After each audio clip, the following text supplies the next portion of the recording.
அனுசரணை வழங்குவோர். காலநிலை எப்படி இருந்தாலும் கூரையில ரைனோ இருந்தா நாங்க எல்லாருமே சேஃப் தான்.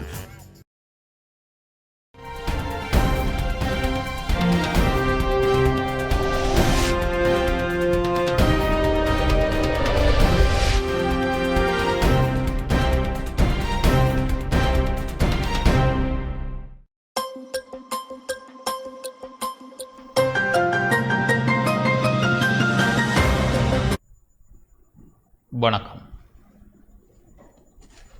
இப்போது நான் தனித்திருப்பதால் எனது முகக்கவசத்தை அகற்றியுள்ளேன். கொரோனா தொற்றிலிருந்து உங்களையும் உங்களை சுற்றியுள்ளோரையும் பாதுகாக்க நீங்களும் சுகாதார நடைமுறைகளை பின்பற்றுவதுடன் முகக்கவசத்தையும் அணிந்திருங்கள். டான் தமிழொலியின் பிரதான செய்திகளில் முதலில் தலைப்புச் செய்திகள்.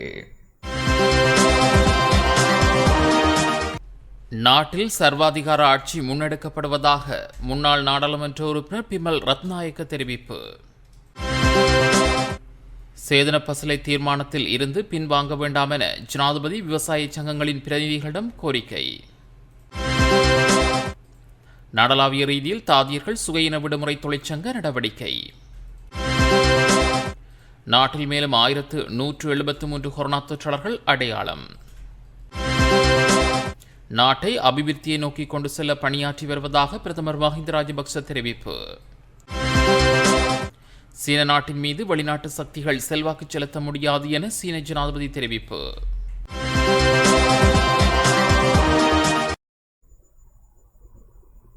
தொடர்பது முதன்மைச் செய்தி. அனுசரணை மஞ்சி சூப்பர் கிரீம் கிராக்கர். சூப்பர் என்பது சும்மா இல்லை. சேதன பசலை தீர்மானத்தில் இருந்து பின்வாங்க வேண்டாம் என ஜனாதிபதி கோட்டாபய ராஜபக்ஷ விவசாய சங்கங்களின் பிரதிநிதிகளிடம் கோரிக்கை விடுத்துள்ளார்.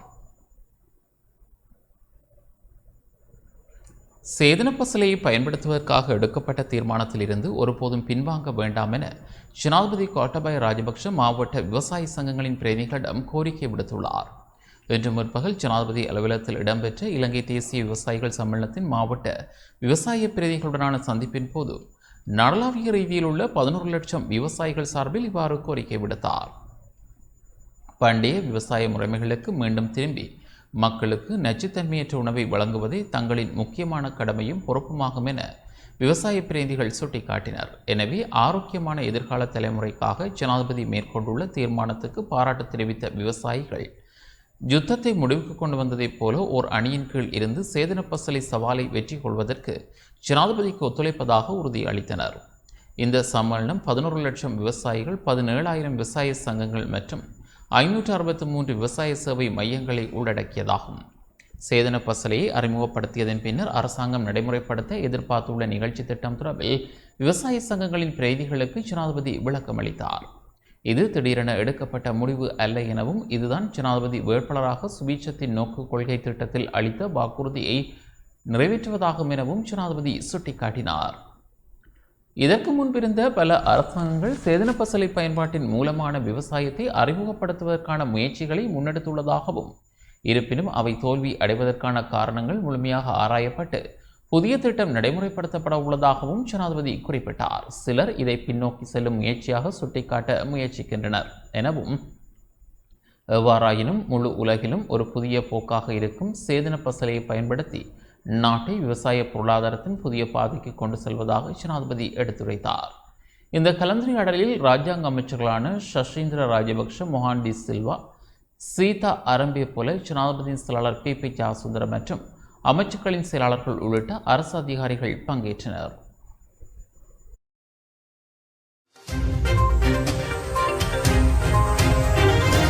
அனுசரணை மஞ்சி சூப்பர் கிரீம் கிராக்கர். சூப்பர் என்பது சும்மா இல்லை. நாட்டில் சர்வாதிகார ஆட்சி முன்னெடுக்கப்படுவதாக முன்னாள் நாடாளுமன்ற உறுப்பினர் பிமல் ரட்நாயக்க தெரிவித்துள்ளார். நாட்டில் தற்போது சர்வாதிகார ஆட்சி முன்னெடுக்கப்பட்டு வருகின்றது. ஜனநாயகத்தை பாதுகாக்க அரசாங்கம் முன்வர வேண்டும் என்று மக்கள் விடுதலை முன்னணியின் முன்னாள் நாடாளுமன்ற உறுப்பினர் பிமல் ரட்நாயக்க தெரிவித்துள்ளார். கொழும்பில் இன்று நடைபெற்ற செய்தியாளர் சந்திப்பிலேயே அவர் இதனை தெரிவித்தார். கடுமையான சட்டங்களை அமுல்படுத்தி ஹிட்லர் முசோலினியின் ஆட்சியை போன்றதொரு ஆட்சியை முன்னெடுக்கவே தற்போதைய ராஜபக்ஷ அரசாங்கம் முயற்சிக்கின்றது. குறுகிய நோக்கங்களுக்காக செயற்படுவதை தவிர்த்து ஜனநாயகம், மனிதுரிமைகள் மற்றும் சட்ட கட்டமைப்பை பாதுகாப்பதற்கான நடவடிக்கைகளை முன்னெடுக்க வேண்டும். இதற்காக சர்வதேசம் அழுத்தம் பிரயோகிக்கும் வரை பார்த்து கொண்டிருக்க தேவையில்லை. இலங்கையில் சிவில் உரிமைகள் மீறப்படல், பயங்கரவாத தடை சட்டம் அரசாங்கத்தால் முறைகேடாக பயன்படுத்தப்படல் என்பவற்றை மேற்கோள் காட்டி இலங்கைக்கான GSP+ வரிச்சலுகையை நீக்குவதற்கான யோசனை ஐரோப்பிய நாடாளுமன்றத்தில் நிறைவேற்றப்பட்டது. அதன் பின்னரே இவர்களுக்கு பயங்கரவாத தடை சட்டத்தில் திருத்தங்கள் மேற்கொள்ளப்பட வேண்டும் என்று தோன்றியுள்ளது. இராணுவமயமாக்கல், 20வது அரசியலமைப்பு திருத்தத்தின் மூலம் நீதித்துறை பலவீனப்படுத்தப்பட்டுள்ளமை உள்ளிட்ட பல்வேறு விடயங்களே இலங்கைக்கு எதிராக இவ்வாறானதொரு சட்டம் நிறைவேற்றப்பட காரணமாகும். இவ்வாறான நிலையில் சமூக ஊடகங்களை கட்டுப்படுத்துவதாக தெரிவித்து வெளியிடப்பட்ட வர்த்தமானி அறிவித்தல் நாட்டின் பிரஜையொருவர் சிந்தித்தால் கூட அவருக்கு தண்டனை வழங்கப்படக்கூடிய நிலைமையை தோற்றுவித்துள்ளது. ஹிட்லர் ஆட்சியிலேயே இவ்வாறான கடும் சட்டங்கள் காணப்பட்டன. நாட்டின் பாதுகாப்பை உறுதிப்படுத்துவதாக கூறி ஆட்சியை கைப்பற்றிய ஜனாதிபதி கோட்டாபாய ராஜபக்ஷ யுத்தத்தின் போது இல்லாத சட்டங்களை கூட தற்போது நடைமுறைப்படுத்த முயற்சிக்கின்றார். இலங்கையின் ஏற்றுமதியில் 2வது இடத்தில் இருப்பது ஐரோப்பிய நாடுகளாகும். அவ்வாறான நிலையில் GSP+ வரிச்சலுகை தற்காலிகமாக நீக்கப்பட்டால் கூட அது நமது பொருளாதாரத்தை பாரிய பின்னடைவை ஏற்படுத்தும். கோவிட் தொற்றால் உயிரிழப்பவர்களின் சடலங்கள் பலவந்தமாக தகனம் செய்யப்பட்டது முதல் அரசியல் கைதிகள் விடுதலை வரை சகல விடயங்களிலும் சர்வதேச அழுத்தமே தாக்கம் செலுத்துகிறது. தவறான தீர்மானங்களை எடுக்கும் அரசாங்கம் அவை தொடர்பில் சர்வதேச அழுத்தம் பிரயோகிக்கப்பட்ட பின்னரே அந்த தீர்மானங்களை மாற்றிக்கொள்கிறது. மக்கள் குரலை முடக்குவதற்கான அடக்குமுறை சட்டங்கள் நாட்டுக்கு அவசியமற்றவை. எனவே புதிய பயங்கரவாத தடை சட்டம் தேவையற்றது. திருத்தங்களுடன் புதிய பயங்கரவாத தடை சட்டம் உருவாக்கப்படுமானால் அது அரசாங்கத்துக்கு தேவையான வகையிலேயே அமையப்பெறும்.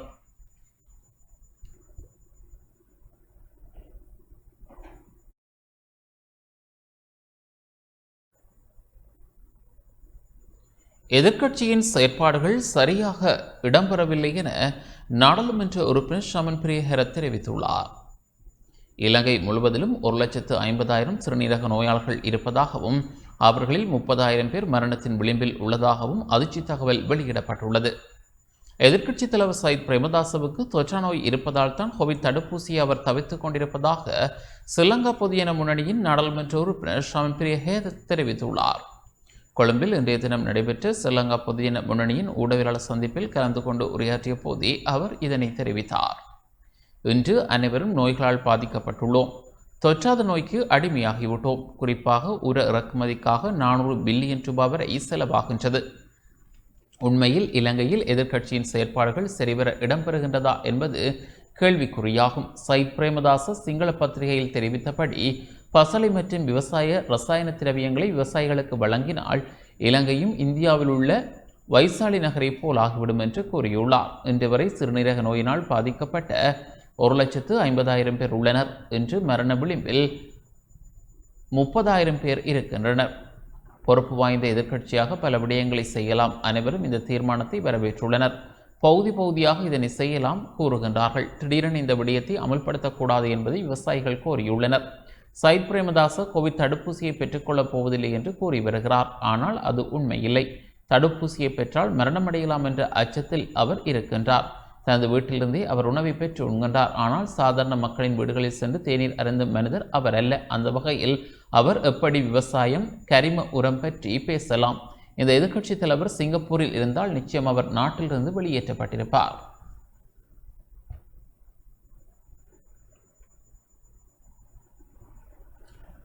நாடளாவிய ரீதியில் தாதியர்கள் சுகையின விடுமுறை தொழிற்சங்க நடவடிக்கையில் ஈடுபட்டுள்ளனர். பதவி உயர்வு மற்றும் தாதியர் ஜாப்பில் மாற்றங்களை ஏற்படுத்தல் உள்ளிட்ட சில கோரிக்கைகளை முன்வைத்து இன்றும் நாளையும் சுகையின விடுமுறை தொழிற்சங்க நடவடிக்கையில் ஈடுபடுவதாக தாதியர் தொழிற்சங்கங்கள் தெரிவித்துள்ளன. கொரோனா வைத்தியசாலைகள், சிகிச்சை மையங்கள் மற்றும் விசேட வைத்தியசாலைகள் என்பவற்றில் இந்த தொழிற்சங்க நடவடிக்கை முன்னெடுக்கப்பட மாட்டாது என அரசு தாதிய உத்தியோகஸ்தர் சங்கத்தின் தலைவர் ஷமன் ரட்னபிரிய தெரிவித்துள்ளார். அவசர மற்றும் அத்தியாவசிய சேவைகள் தொடர்ச்சியாக முன்னெடுக்கப்படும் என்றும் அவர் குறிப்பிட்டுள்ளார். இந்த நிலையில் வவுனியா வைத்தியசாலை தாதியர்களும் இன்று சுகையின விடுமுறை தொழிற்சங்க நடவடிக்கையில் ஈடுபட்டு வருகின்றனர். தாதியர்கள் பணிப்புறக்கணிப்பு காரணமாக வைத்தியசாலை நோக்கி வருகின்ற நோயாளர்கள் பல்வேறு அசௌரியங்களுக்கு முகம் கொடுத்து வருகின்றனர். தூர பிரதேசங்களிலிருந்து வைத்தியசாலைக்கு சிகிச்சைக்காக வருகை தந்த முதியவர்கள், தாய்மார்கள் உள்ளிட்ட பலரும் வைத்தியசாலைக்கு வந்து சிகிச்சை பெறாமல் ஏமாற்றத்துடன் வீடு திரும்பி வருவதை அவதானிக்க முடிந்தது.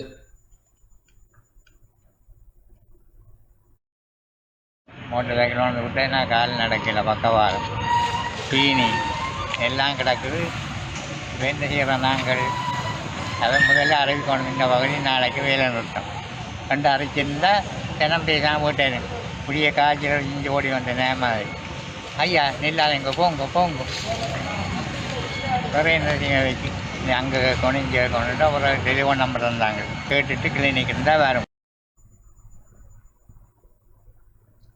தாதியர் சேவையில் நிலவும் பிரச்சினைகள் தொடர்பில் இதற்கு முன்னதாக நடாத்தப்பட்ட பேச்சுவார்த்தைகளில் சாதகமான முடிவுகள் கிடைக்காமை காரணமாக சுயயின விடுமுறை தொழிற்சங்க நடவடிக்கையில் ஈடுபடுவதாக அரசு சேவை ஐக்கிய தாதியர் சங்கம் தெரிவித்துள்ளமை குறிப்பிடத்தக்கது. மன்னார் மாவட்ட பொது வைத்தியசாலையில் கடமையாற்றுகின்ற தாதிய உத்தியோகஸ்தர்கள் இன்று காலை முதல் 2 நாள் சுயயின விடுமுறை போராட்டத்தை முன்னெடுத்துள்ளனர். தாதியர்களின் சுயயின விடுமுறை போராட்டம் காரணமாக மன்னார் மாவட்ட பொது வைத்தியசாலையில் பல இடர்பாடுகள் ஏற்பட்டுள்ளது. நோயாளர் விடுதிகளில் தாதியர்களினால் மேற்கொள்ளப்படுகின்ற கடமைகள் இடம்பெறவில்லை. வெளிநோயாளர் பிரிவில் தாதியர்களினால் முன்னெடுக்கும் பணிகள் இடம்பெறவில்லை. உயிர்காக்கும் நடவடிக்கைகள் மாத்திரமே தாதிய உத்தியோகஸ்தர்களின் பங்களிப்புடன் இடம்பெற்று வருகின்றது. இந்நிலையில் தாதிய உத்தியோகஸ்தர்கள் முன்வைக்கின்ற கோரிக்கைகள் நிறைவேற்றப்படாது விட்டால் தமது போராட்டம் தொடரும் என மன்னார் மாவட்ட பொது வைத்தியசாலையில் கடமையாற்றும் தாதியர்கள் தெரிவித்துள்ளனர். குறித்த சுயயின விடுமுறை போராட்டத்தின் காரணமாக மன்னார் மாவட்ட பொது வைத்தியசாலைக்கு வந்த நோயாளர்கள் பல்வேறு அசௌகரியங்களுக்கு முகம் கொடுத்தமையும் குறிப்பிடத்தக்கது.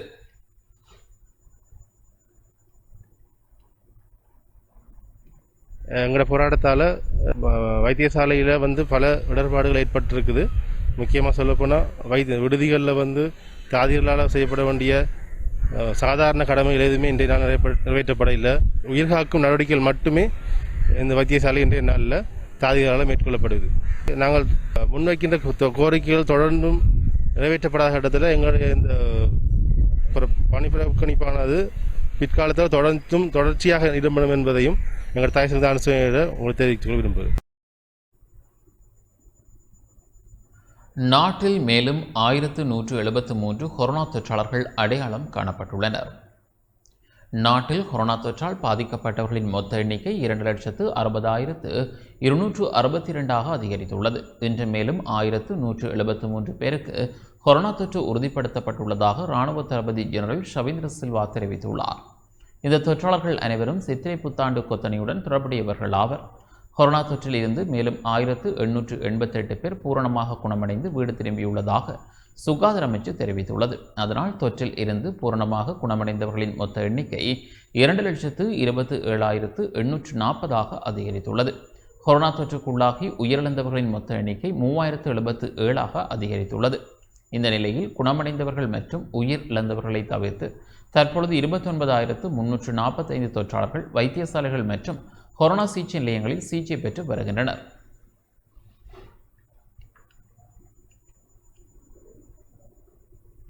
கண்டி நகருக்குட்பட்ட சுதுகும்பொல மேற்கு கிராம சபர் பிரிவுக்குட்பட்ட வெலமத வீதி கிராமம் உடனடியாக அமுலுக்கு வரும் வகையில் தனிமைப்படுத்தப்பட்டுள்ளதாக பொது சுகாதார பரிசோதகர்கள் தெரிவித்துள்ளனர். குறித்த பிரதேசத்தில் கோவிட்-19 மரணங்கள் அதிகரித்துள்ளதால் உடனடியாக அமுலுக்கு வரும் வகையில் கிராமம் தனிமைப்படுத்தப்பட்டுள்ளது.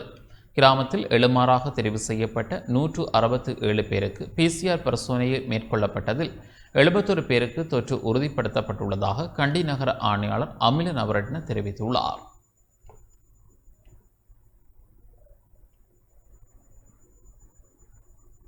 காத்தாங்குடியில் கொரோனா தொற்று பரவலை கட்டுப்படுத்தும் பொருட்டு காத்தாங்குடி சுகாதார வைத்திய அதிகாரி அலுவலக பிரிவில் உள்ள 8 கிராம உத்தியோகஸ்தர் பிரிவுகள் கடந்த 23ஆம் தேதி முடக்கப்பட்டது. காத்தாங்குடி 4ஆம் குறிச்சி 164, காத்தாங்குடி 5ஆம் குறிச்சி 164A, காத்தாங்குடி 5ஆம் குறிச்சி தெற்கு 164B, காத்தாங்குடி 6 தெற்கு 162A, காத்தாங்குடி 6 மேற்கு 162B, புதிய காத்தாங்குடி மேற்கு 167A, புதிய காத்தாங்குடி தெற்கு 167C, புதிய காத்தாங்குடி கிழக்கு 167B ஒரு பகுதி ஆகிய 8 கிராம சேவர் பிரிவுகள் முடக்கப்பட்டுள்ளன. முடக்கப்பட்ட பகுதிகளில் அனைத்து வர்த்தக நிலையங்களும் மூடப்பட்டுள்ளன. முடக்கப்பட்ட பகுதிகளில் காத்தாங்குடி சுகாதார அதிகாரிகள் ஆன்டிஜன் மற்றும் PCR பரிசோதனைகளை மேற்கொண்டு வருவதுடன் முடக்கப்பட்ட பகுதிகளில் போலீசாரும் இராணுவத்தினரும் பாதுகாப்பு கடமையில் ஈடுபட்டுள்ளனர்.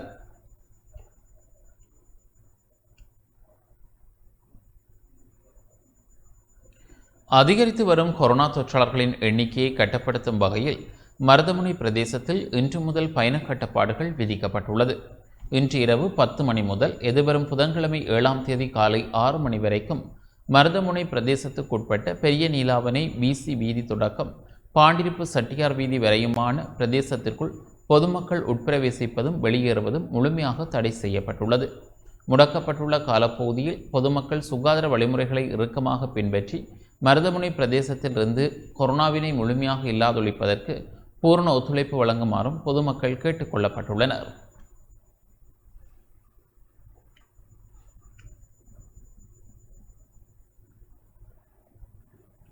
டெல்டா வைரஸ் தொடர்பான முழுமையான தகவல் வழங்கப்பட வேண்டும் என பொது சுகாதார பரிசோதகர்கள் சங்கம் தெரிவித்துள்ளது.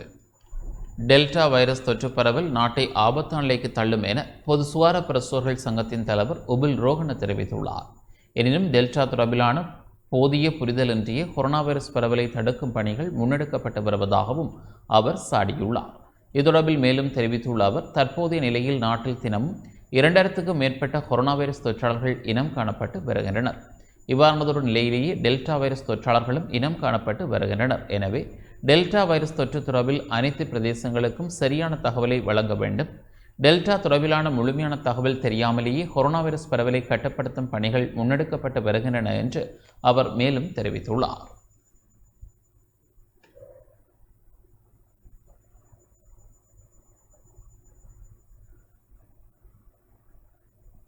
யாழ்ப்பாண மாவட்டத்தில் இதுவரை 95 கோவிட் இறப்புகள் பதிவாகியுள்ளதாக மாவட்ட அரசாங்க அதிபர் கானா மகேஷன் தெரிவித்துள்ளார். யாழ்ப்பாண மாவட்டத்தில் 5362 பேர் இதுவரை கோவிட் தொற்றுக்கு உள்ளாகியுள்ளதாகவும் 95 கோவிட் இறப்புகள் பதிவாகியுள்ளதாகவும் மாவட்ட அரசாங்க அதிபர் கானா மகேஷன் தெரிவித்தார். யாழ் மாவட்ட கொரோனா நிலைமை தொடர்பாக இன்று ஊடகங்களுக்கு கருத்து தெரிவிக்கும் போதே அவர் இதனை தெரிவித்தார். தற்பொழுது யாழ்ப்பாண மாவட்டத்தினுடைய கொரோனா தொற்று நிலைமை 5362 தொற்றுறுதி செய்யப்பட்டவருடைய எண்ணிக்கை அதிகரித்திருக்கின்றது. அதே நேரத்திலே 4275 நபர்கள் பூரண சுகமடைந்து வீடு திரும்பியிருக்கின்றார்கள். சுமார் 95 இறப்புகள் பதிவு செய்யப்பட்டிருக்கின்றன. தொற்றாளருடன் தொடர்பில் இருந்த வகையிலே 4821 குடும்பங்களைச் சேர்ந்த 14366 குடும்பங்கள் தனிமைப்படுத்தலுக்கு உட்படுத்தப்பட்டிருக்கின்றார்கள். நாங்கள் ஏற்கனவே சில கிராமங்களை தனிமைப்படுத்தி அவற்றை விடுவித்திருக்கின்றோம். இருந்தபோதும் நேற்று மாலை தொடக்கம் காரைநகர் பிரதேச செயலகத்தை பிரிவைச் சேர்ந்த J45 கிராம உத்தியோகத்தர் பிரிவில் கல்வந்தாழ்வு கிராமமும் J40 கிராம உத்தியோகத்தர் பிரிவிலே கள்ளி தெரு பகுதியும் தனிமைப்படுத்தலுக்கு உட்படுத்தப்பட்டிருக்கின்றது. இதனுடன் சேர்த்து தற்பொழுது 5 கிராமங்கள் தனிமைப்படுத்தலுக்கு உட்படுத்தப்பட்டிருக்கின்றது. ஏற்கனவே யாழ்ப்பாணத்தில் 2 கிராமங்கள் தனிமைப்படுத்தலுக்கு உட்படுத்தப்பட்டிருக்கிறது. சண்டிலிப்பாயிலே 1 கிராமம், தற்பொழுது காரைநகரிலே 2 கிராமங்கள், மொத்தம் 5 கிராமங்கள் தற்பொழுது தனிமைப்படுத்தலுக்கு உட்படுத்தப்பட்ட நிலைமை காணப்படுகின்றது. மேலும் தடுப்பூசி நடவடிக்கைகளை பொறுத்தவரையிலே 2ஆம் கட்ட தடுப்பூசிகள் நெடுந்தீவை தவிர்ந்த ஏனைய பிரதேச செயலக பிரிவுகளுக்கு வழங்கப்பட்டு வருகின்றது. நேற்றைய முடிவின்படி 33,382 நபர்கள் இந்த தடுப்பூசியை பெற்றிருக்கின்றார்கள். எங்களுடைய திட்டமிட்ட இலக்கு ஒவ்வொரு நாளும் அடையப்பட்டு வருவது குறிப்பிடத்தக்கது. ஏற்கனவே அறிவிக்கப்பட்ட அந்த கட்டுப்பாடுகளையும் அந்த சில ஏற்பாடுகளையும் அனுசரித்து நடக்கும்படி நாங்கள் பொதுமக்கள் அனைவரையும் நாங்கள் கேட்டுக்கொள்கின்றோம். குறிப்பாக முகக்கவசம் அணிதல், சமூக இடைவெளி பேணுதல் போன்றவற்றை அவர்கள் கண்டிப்பாக அவர்களுடைய நன்மை கருதி செயற்படுத்த வேண்டியது கடப்பாடாகும். இறப்புகளுடைய எண்ணிக்கை அதிகரிப்பதற்கு காரணம் பலவாறாக இருந்தாலும், அதாவது நீண்ட நாள்பட்ட நோய் காரணமாக என்று ஒரு புறமாக இருந்தாலும் கூட அவர்கள் அந்த அறிகுறி கிடைத்தவுடன் உடனடியாக மருத்துவமனைக்கு செல்வதுதான் சிறந்தது. ஏனென்றால் நேர காலத்துடன் அவர்கள் செல்லும்போது அந்த அபாயத்தை குறைத்து கொள்ளக்கூடிய நிலைமை இருக்கும். வவுனியா நகரின் மத்தியில் போலீசார் மற்றும் இராணுவத்தினரின் ஒத்துழைப்புடன் சுகாதார பிரிவினரால் PCR பரிசோதனை முன்னெடுக்கப்பட்டது. வவுனியா நகரின் முக்கிய வீதிகளான வவுனியா பஜார் வீதி, தர்மலிங்கம் வீதி, சந்தை சுற்றுவட்ட வீதி உட்பட வவுனியா நகரை சூழவுள்ள வீதிகளை முடக்கி பொதுமக்கள் மற்றும் வர்த்தகர்களுக்கு PCR பரிசோதனை மேற்கொள்ளப்பட்டது. இதனால் வவுனியா நகரின் மத்தியில் பெரும் போக்குவரத்து நெரிசல் ஏற்பட்டிருந்ததுடன் பொதுமக்கள் தமது அன்றாட தேவைகளை நிவர்த்தி செய்ய நகருக்குள் நுழைய முடியாது காணப்பட்டனர். மக்கள் மற்றும் வர்த்தகர்கள் என 100க்கும் மேற்பட்டவர்கள் PCR பரிசோதனைக்காக நீண்ட வரிசையில் சமூக இடைவெளி இன்றி காத்திருந்ததை அவதானிக்கக்கூடியதாக இருந்ததுடன் அதன் காரணமாக பலரும் அச்சம் வெளியிட்டதாக எமது செய்தியாளர்கள் குறிப்பிட்டனர்.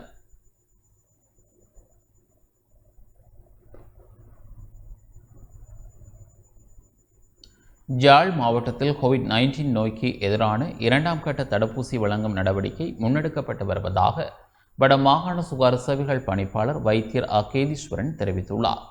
இது தொடர்பில் தகவல் வெளியிட்டுள்ள அவர், யாழ் மாவட்டத்தில் கடந்த மே மாத இறுதியிலும் ஜூன் மாத ஆரம்பத்திலும் COVID-19 நோய்க்கு எதிரான சினோஃபார்ம் 1ஆம் கட்ட தடுப்பூசி ஏற்றும் பணிகள் இடம்பெற்றன எனவும் 2ஆம் கட்ட தடுப்பூசி ஏற்றும் பணிகள் கடந்த ஜூன் 28ஆம் தேதி முதல் யாழ் மாவட்டத்தில் இடம்பெற்று வருகின்றன எனவும் குறிப்பிட்டார். கடந்த 28ஆம் தேதி 10,110 பேரும், 29ஆம் தேதி 13,182 பேரும், 29ஆம் தேதி 10,090 பேரும் என மொத்தமாக கடந்த 3 நாட்களிலும் 33,382 பேர் யாழ் மாவட்டத்தில் 2ஆம் தடுப்பூசியினை பெற்றுக் கொண்டுள்ளனர். இதேவேளை இன்றும் 2ஆம் கட்ட தடுப்பூசி வழங்கும் பணிகள் முன்னெடுக்கப்பட்டு வருகின்றன. தொடர்ந்து நாளையும் சுகாதார வைத்திய அதிகாரிகளால் ஒழுங்கு செய்யப்பட்ட நிலையங்களில் தடுப்பூசி வழங்கும் பணிகள் இடம்பெற உள்ளது. கடந்த நாட்களில் 2ஆம் தடுப்பூசியினை பெற தவறியவர்கள் எதிர்வரும் சனிக்கிழமை அந்தந்த பிரதேசத்துக்குரிய சுகாதார வைத்திய அதிகாரி பணிமனைகளில் காலை 8 மணி முதல் தடுப்பூசிகளை பெற்றுக்கொள்ளலாம் என அறிவிக்கப்பட்டுள்ளது. தடுப்பூசி அல்லது வேறு மருந்துகளுக்கு ஒவ்வாமை உடையவர்களுக்கு முதற்கட்ட தடுப்பூசி யாழ் போதனா வைத்தியசாலையிலும், தெல்லிப்பளை, பருத்தித்துறை, சாவகச்சேரி, ஊர்காவத்துறை ஆதார வைத்தியசாலைகளிலும் வழங்கப்பட்டிருந்தது. இவர்களுக்கான 2ஆம் தடுப்பூசி எதிர்வரும் ஜூலை 3ஆம் தேதி சனிக்கிழமை காலை 8 மணி முதல் அதே வைத்தியசாலைகளில் வழங்கப்படும் எனவே தவறாது குறிக்கப்பட்ட இந்த தினத்தில் சமூகமளித்து உங்களுக்கான 2ஆம் தடுப்பூசியினை பெற்றுக்கொள்ளுமாறு வடமாகாண சுகாதார சேவைகள் பணிப்பாளர் வைத்தியர் கேதீஸ்வரன் கேட்டுக்கொண்டுள்ளார்.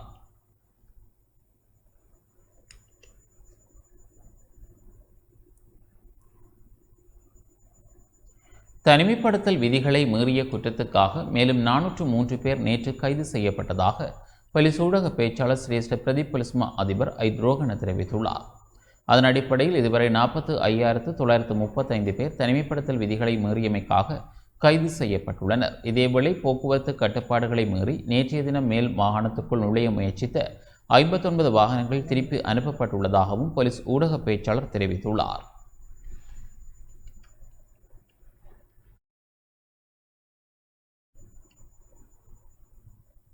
சுற்றுலாத்துறை அமைச்சர் மட்டக்களப்பு விமான நிலையத்துக்கு விஜயம் செய்து பணிகளை பார்வையிட்டார்.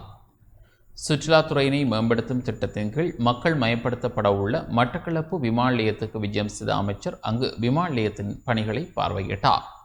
கிழக்கு மாகாணத்தில் சுற்றுலாத்துறையினை மேம்படுத்தும் வகையில் விமான போக்குவரத்தினை இலக்குப்படுத்தி சுற்றுலா பயணிகளின் வருகையினை அதிகரிக்கும் பணிகள் முன்னெடுக்கப்பட உள்ளதாக அமைச்சர் தெரிவித்தார். இந்த விஜயத்தில் இராஜாங்க அமைச்சர் வியாளேந்திரன், மட்டக்களப்பு மாவட்ட பாராளுமன்ற உறுப்பினர் சாணக்கியன் மற்றும் சுற்றுலாத்துறை அதிகாரிகளும் இணைந்திருந்தனர்.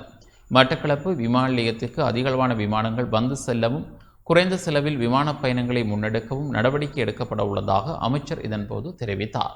சீனா இல்லை, இலங்கையில் எந்த நாடு முதலீடுகளை செய்வதற்கும் இலங்கையின் பொருளாதார முன்னேற்றத்துக்கு உதவுவதற்கும் முன்வரும் நாடுகளை இலங்கை வரவேற்கும் என சுற்றுலாத்துறை அமைச்சர் பிரசன்ன ரணதுங்க தெரிவித்தார். சீனாவினை பற்றி கதைப்பவர்கள் ஏன் இந்தியாவினை பற்றி கதைப்பதில்லை? யாழ்ப்பாணத்தில் இந்தியா இருப்பது யாருக்கும் தெரியவில்லையா எனவும் கேள்வி எழுப்பினார். இதேவேளை பசில் ராஜபக்ஷ 2 முக்கிய செயலணியின் தலைவராக இங்கு மிகவும் சிறப்பாக சேவையாற்றி வருபவர் என்பதுடன் அவர் நிச்சயமாக அமைச்சு பொறுப்பினை ஏற்று மக்களுக்கு சேவையாற்ற வர வேண்டும் என்பதே இன்று அனைவரது எதிர்பார்ப்பாகவும் உள்ளதாக இராஜாங்க அமைச்சர் வியாளேந்திரன் இதன்போது தெரிவித்தார்.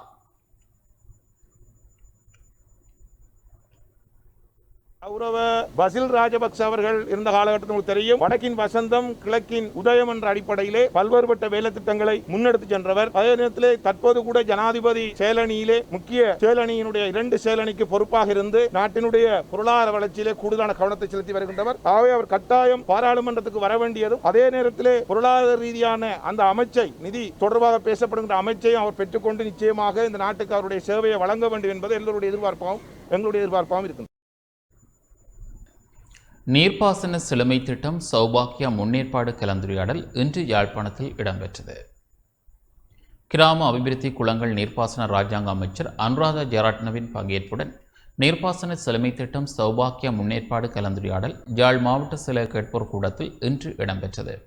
கூட்டத்தில் யாழ்ப்பாண மாவட்ட நாடாளுமன்ற உறுப்பினர் அங்கஜன் ராமநாதன், யாழ் மாவட்ட அரசாங்க அதிபர் கானா மகேஷன் மற்றும் வடக்கு மாகாண நீர்ப்பாசன திணைக்கள உத்தியோகஸ்தர்கள் கலந்து கொண்டனர்.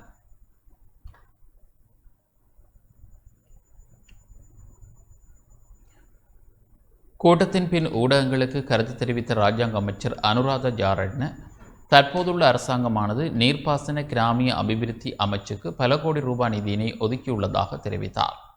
குறித்த நிதியில் வடக்கு கிழக்கு மாகாணங்களுக்கு அதிகளவில் ஒதுக்கீடு செய்துள்ளதாகவும் ராஜாங்க அமைச்சர் குறிப்பிட்டார்.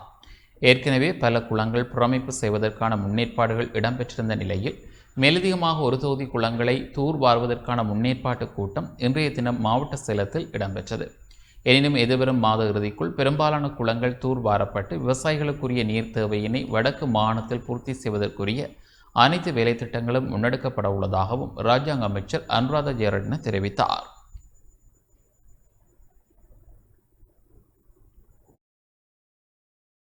කිලිනොච්ච යාපන දිශ්‍රකය ගත්තත් මං හිතන්නේ මිලියන 200කට එහා ගියපු මුදල් ප්‍රමාණයක් කුඩා සංවර්ධන යෝජනාවලට අපි මුදල් ප්‍රතිපාදන වෙන් කරලා තියෙනවා.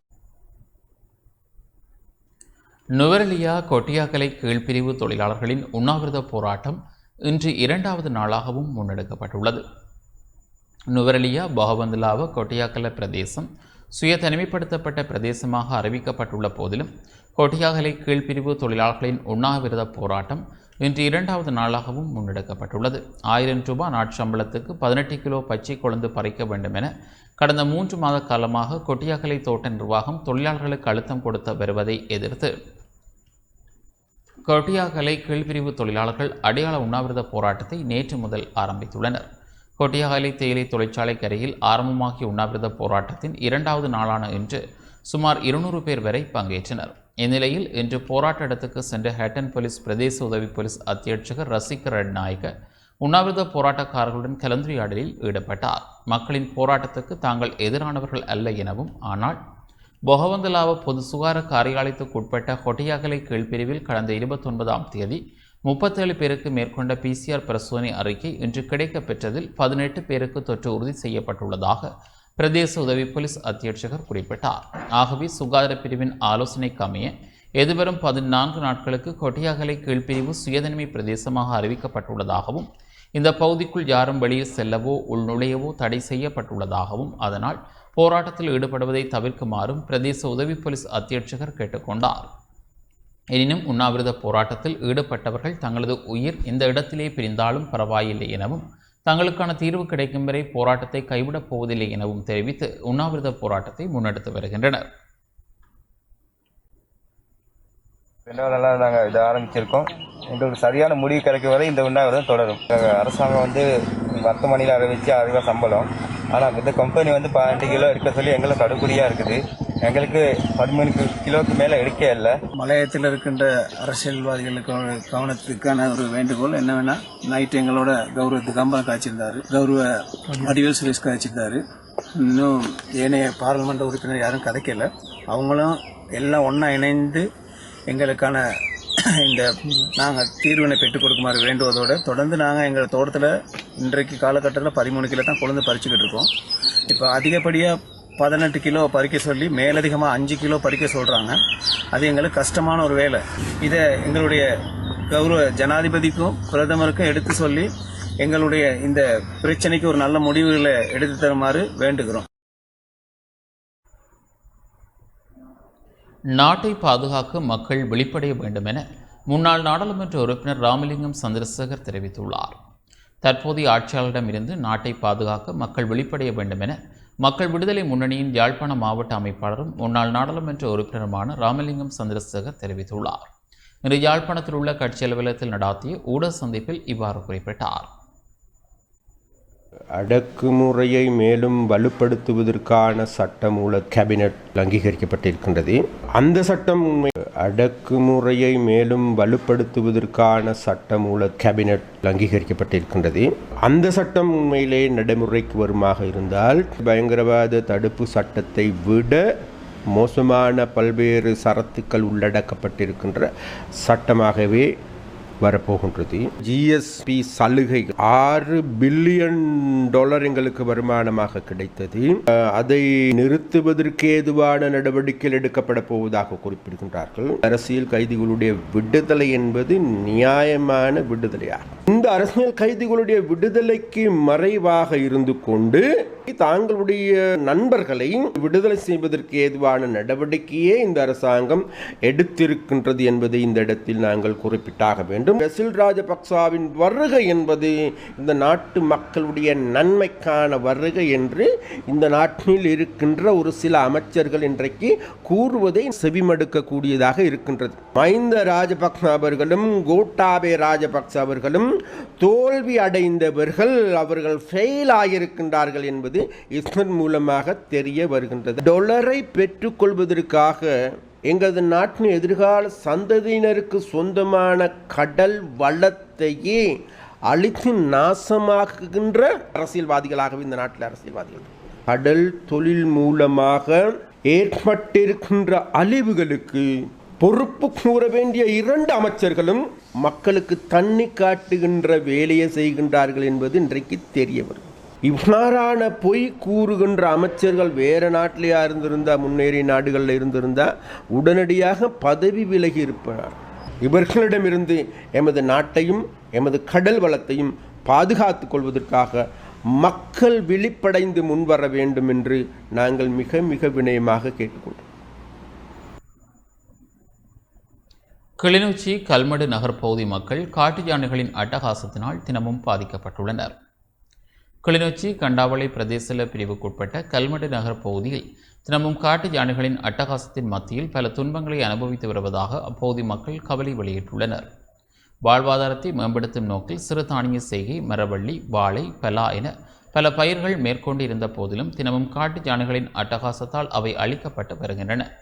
இன்று காலை 9 மணியளவில் ஊருக்குள் புகுந்த காட்டு யானைகள் பயன் தரக்கூடிய பல பயிர்களை அழித்துள்ளன. அதனால் பல பலாக்காய்கள், மரவள்ளி மற்றும் தென்னை மரங்களை முற்றாக அழிவடைந்துள்ளதாக மக்கள் குறிப்பிட்டுள்ளனர். யானை பிரச்சினை தொடர்பாக உரிய அதிகாரிகள், கிராம சேவையாளர் மற்றும் வன ஜீவராசிகள் திணைக்கள அதிகாரிகள் நடவடிக்கைகளை முன்னெடுக்க வேண்டும் என மக்கள் கோரிக்கை விடுத்துள்ளனர். 5-6 கால வருஷமாவே தோட்டம் செய்து அதில் வர வருமானத்தை வச்சு தான் காலம் கொண்டு போய் கொண்டிருக்கோம். யானை அட்டகாசங்கள் ஒவ்வொரு நாளும் இப்படி இப்போ இதெல்லாம் சேதப்படுத்தி எல்லா பிரச்சனைகளும் வரும்போது நாங்கள் வன ஜீவராசிகள்லேருந்து எல்லாத்துக்குமே தெரியப்படுத்தியிருந்தோம். ஜிஎஸ்ல இருந்து எல்லாத்துக்குமே சரியான பாதுகாப்பு இந்த ஏரியாவில் கிடைக்கிறதே இல்லை. பக்கம் பக்கத்தில் இருக்க 3 வீடு தான் இதில் இருக்கும், ஒருத்தருக்கும் தெரிகிறதும் இல்லை. இதால் ஆர்ப்பாட்டம் செய்து கிளிநொச்சி வரைக்கும் போய் தான் வந்தோம்.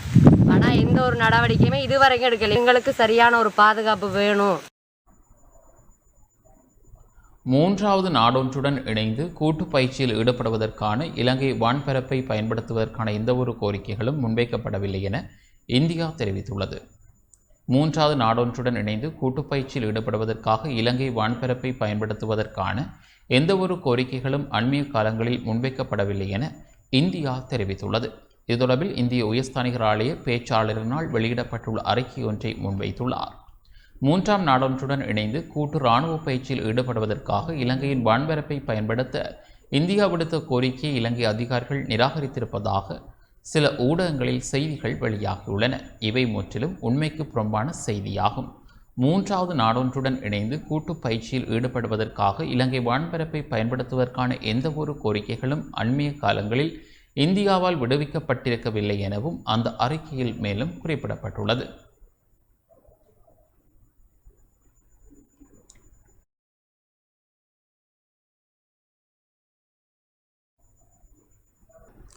நாட்டை அபிவிருத்தியை நோக்கி கொண்டு செல்ல பணியாற்றி வருவதாக பிரதமர் மஹிந்த ராஜபக்ஷ தெரிவித்துள்ளார். தேசிய பொருளாதாரத்தை கட்டியெழுப்பி நாட்டை அபிவிருத்தி நோக்கி கொண்டு செல்லும் நோக்கில் பணியாற்றி வருவதாக பிரதமர் மஹிந்த ராஜபக்ஷ தெரிவித்துள்ளார். இன்று முற்பகல் அலரி மாளிகையில் இடம்பெற்ற நிகழ்வில் இவ்வாறு குறிப்பிட்டார்.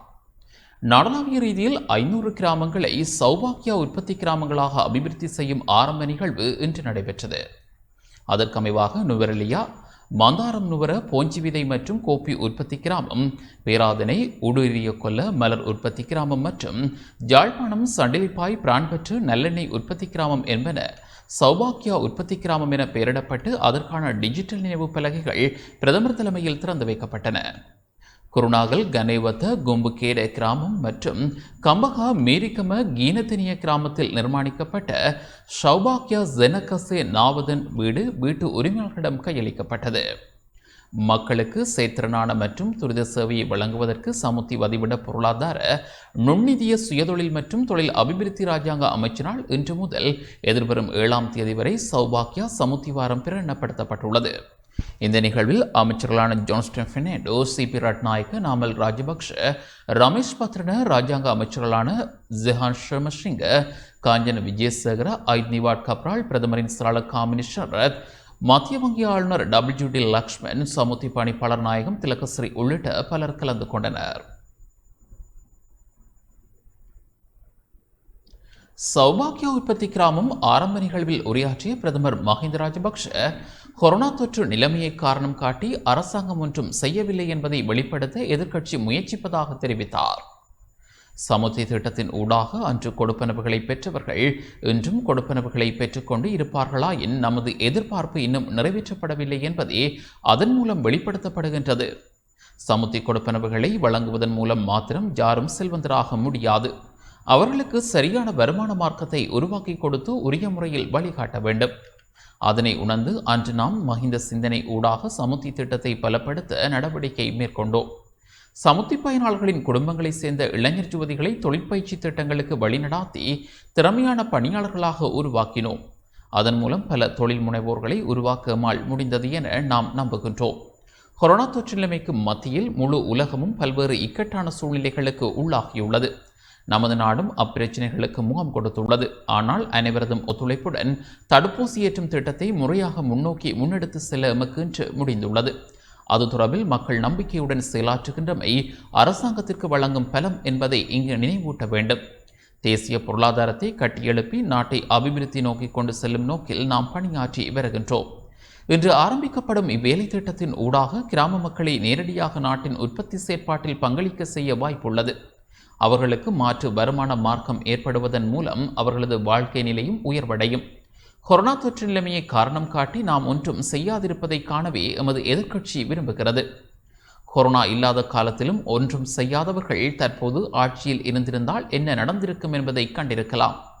இவை மக்களுக்கு மறைக்கக்கூடியவை அல்ல. அதனால் கடினமான சூழ்நிலைகளுக்கு மத்தியிலும் நாம் பணியாற்றினால் அதன் பிரதிபலன் எப்போதேனும் எமது நாட்டுக்கு உறுத்தாகும் என்ற நம்பிக்கையுடன் நாம் பணியாற்றுவோம் என குறிப்பிட்டுள்ளார்.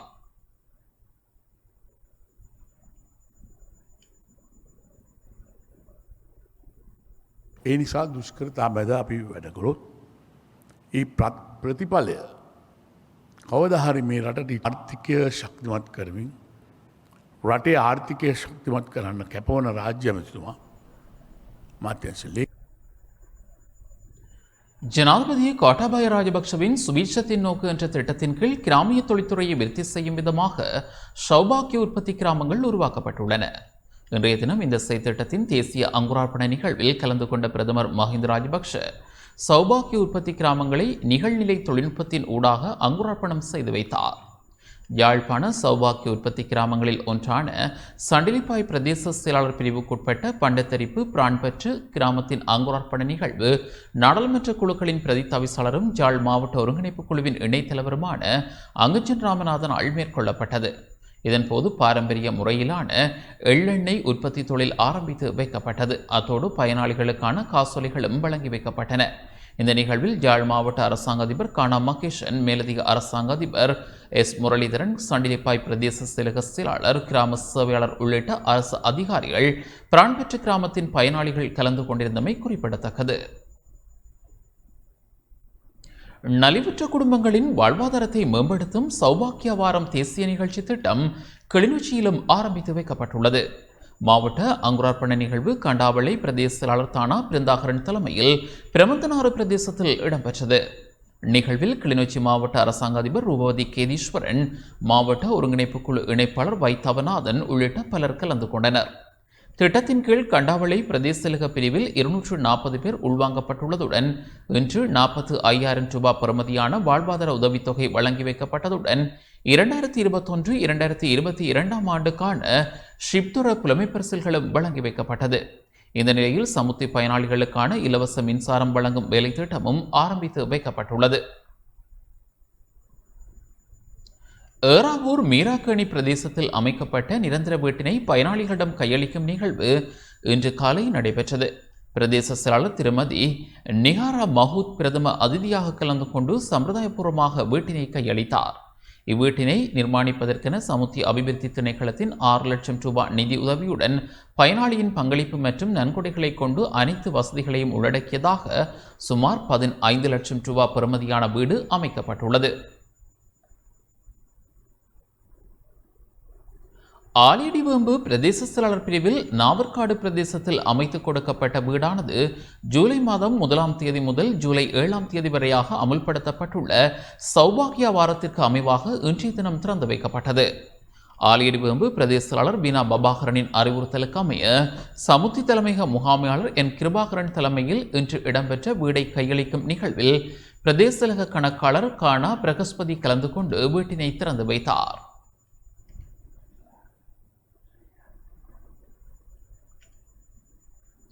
கல்முனை வடக்கு மணல்சனை கிராமத்தில் சமுத்தி சௌபாக்கியா வீடமைப்பு திட்டத்தின் கீழ் வறிய குடும்பம் ஒன்றுக்கு வீடு அமைத்துக் கொடுக்கப்பட்டுள்ளது.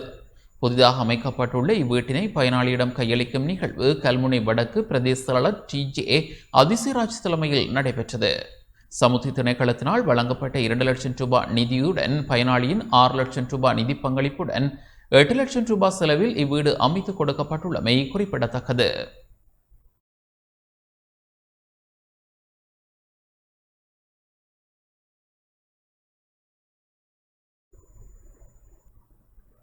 இத்துடன் இந்த செய்திகள் நிறைவு பெறுகின்றன. மீண்டும் நாளை பிரதான செய்திகளை எதிர்பாருங்கள். வணக்கம்.